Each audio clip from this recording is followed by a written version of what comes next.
from a brand perspective and from a marketing perspective, you know, a lot of things have changed in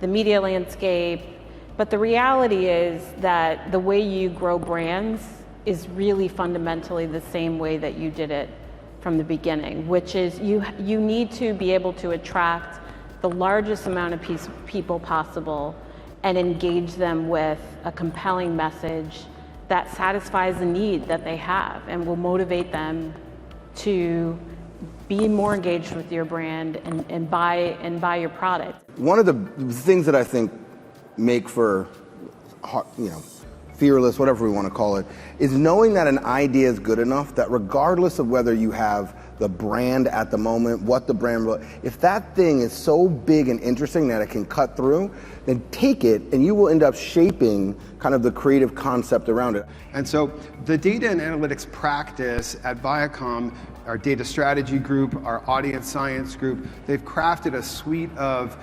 industry-leading tools and capabilities that our advertisers use to better reach and connect with their fans, their consumers, and persuadables. And so what they've all done, to their credit, especially the most sophisticated marketers, is develop their own KPIs, right? Their own segmentation, their own media planning tools, and their own means of evaluating whether their media is successful or not.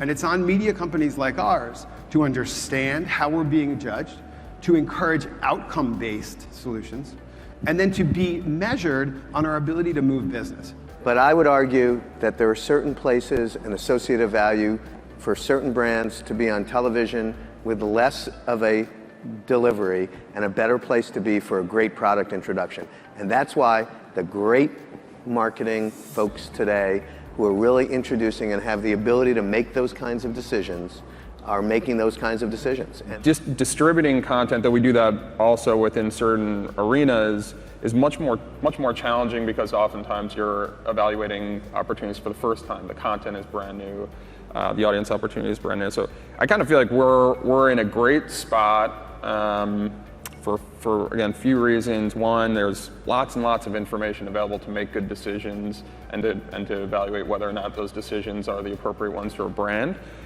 There's a lot of control. We can create different messaging opportunities for consumers based on feedback, which is wonderful.